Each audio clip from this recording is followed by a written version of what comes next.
আপু তুই দাঁড়া দাঁড়া খালি দেখতে থাক, এত মজা দিতেছে এত মজা দিতেছে, অস্থির একটা জিনিস। আচ্ছা, আমরা কি মার্ডার করছি যে আমাকে এরকম প্রতিদিন সকালে জামাই ওটা অফিসে যাওয়ার আগে এনে জেলখানায় বন্দি করে থিয়ে যায়? আচ্ছা, আমাকে কিছু স্বাধীনতা নাই? আমাকে কিছু স্বাধীনভাবে চলতে মন চায় না?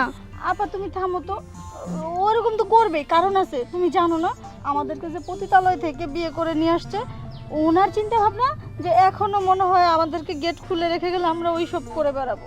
কিন্তু দেখো আমরা তো এইসব আর কোনোদিন করবো না। আমরা তো ভালো হয়ে গেছি, আমরা তো এখন এগুলো আর করবো না, তাই না? আচ্ছা, এরকম কেউ কি নাই যে আমাদেরকে একটু এই বন্দিশালা থেকে বের করে আমাদেরকে একটু উন্মুক্তভাবে হাসি মুখে থাকতে দিবে? তুমি ওই দিক দিয়ে দেখো, আমি এই দিক দিয়ে দেখি।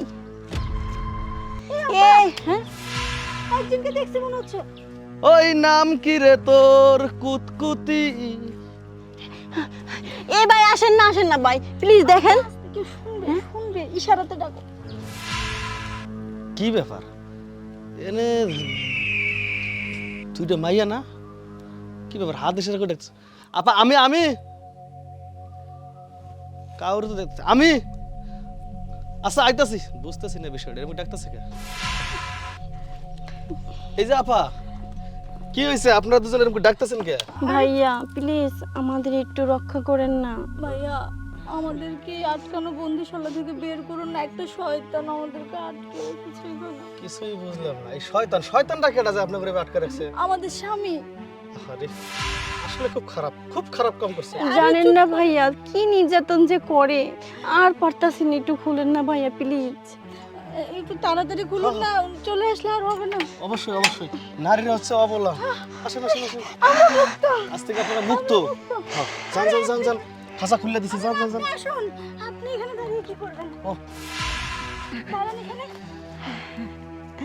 ভাই শুনেন, বকশিস টকশিস কিছু দেয়া লাগবে না। না আমাদের 1 টাকা বকশিসের দরকার নাই। হ্যাঁ এমনিতে আমরা সব বুঝলাম দিতে না। পারবিটাছি। আপা আমি আপনাদের উপকার করছে, আমি ভাবছি আপনারা আমরা ধন্যবাদ দেবেন, কিন্তু বলতেছেন বকশিশ লাগবে না, এটা তো বুঝলাম না।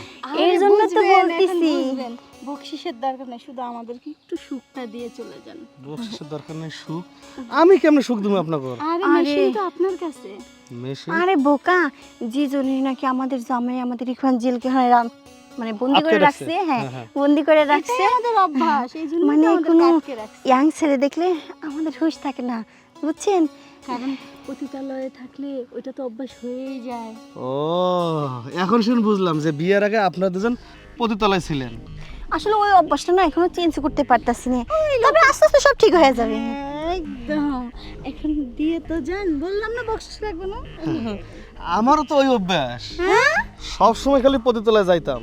ওই পতিতলাটা বন্ধ হওয়ার পর থেকে তাইলে শুনেন একটা বুদ্ধি দিই, আজকে কোন? থেকে আপনি এই রাস্তা দিয়ে যাবেন না, এই গেটের সামনে আসবেন, আমরা এখানেই থাকবো, আপনি গেট খুলে দিবেন, আবার গেট দিয়ে চলে যাবেন। আচ্ছা ঠিক আছে।